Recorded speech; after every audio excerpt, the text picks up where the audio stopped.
Dili mubos sa 90 na ang ihap sa mga na-recover nga patayng lawas. Lakip mga parte sa lawas sa Ground Zero sa Barangay Masara sa Mako, Davao de Oro.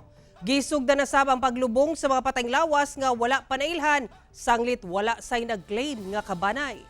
Atong sayro ng update kalabot nini pinaagi ni Argil Relator nga live manukad sa Mawab, Davao de Oro. Argil.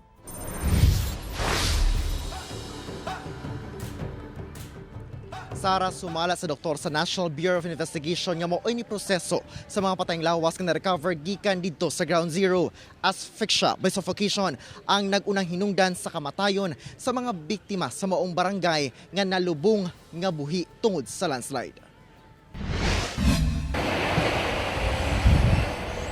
Sa datos sa Municipal Disaster Risk Reduction and Management Office sa Mako, Davao de Oro, as of 12 noon February 15, ana-ana sa 90 ang nakalutan nga patayng lawas sa Ground Zero sa landslide sa Barangay Masara. Lakip dinhi ang nakalutan nga mga parte na lang sa lawas. Samtang miubos sa 37 ang ihap sa mga padayon pa nga ginapangita. Miyerkules sa gabi, gipahigayon na ang unang batch sa temporaryong paglubong sa Mako Public Cemetery. Sa siyam ka mga patayng lawas nga wala pa nailhan, sanglit wala sa kabanay nga nag-claim.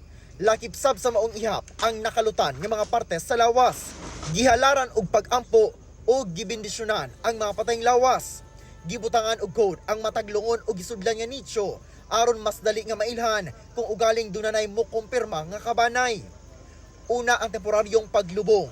Gipailawom ang mga patayng lawas sa dental examination o DNA collection. Ipadala pa sa Manila ang mga nakolekta nga samples.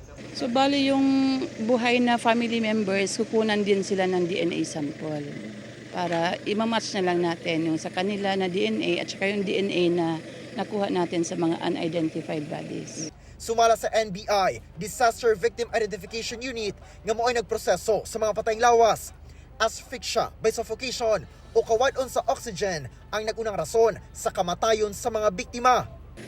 Yung iba kasi mostly may mga putol-putol na mga extremities, tapos yung ulo, yung abdomen.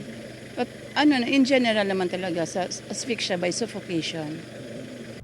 Samtang napatag na ang lugar kung asa itukod ang tent city nga mo'y relocation site sa mga apektado sa landslide sa Barangay Masara. Miuyo na matud pa ang MGB sa giilang lugar sa Barangay Elizalde. Isip na himong luwas nga temporary shelter area. Base naman po sa sinabi ng ating taga-MGB Central Office, si Dr. Kevin, he mentioned that the area is actually okay, no? Yung sa Kwasay. Although that's around half hectare ang isang location, but it would determine also the need for materials na gagamitin. But since tent ang plano muna, so that particular site will suffice. Sa laing lugar sa Malamudaw area nga dunay 2 ka ektarya, palawman pa sa MGB ang ilang assessment sa lugar tungod duol kini sa sapa. For Masara talaga, they are really saying that it's totally, even anchoring on the past findings, to really consider the whole of this area as a no-build zone or it's not fit for habitation. Kung mapatuman na nga wala na ipapuyon sa Barangay Masara, anda matud pa ang lokal nga panggamhanan nga dawaton nga mawala ang mismong barangay. Hinoon, iagi pa kini sa proseso. Eventually, ang Barangay Masara kung i-proseso yun sa legal technical, pwede gina siyang mawala gina siya. For the sake of the people, no, kay above all ang kinabuhi magyud sa tao ang importante di nato. Dili gyud pwede nga atong i-compromise din na.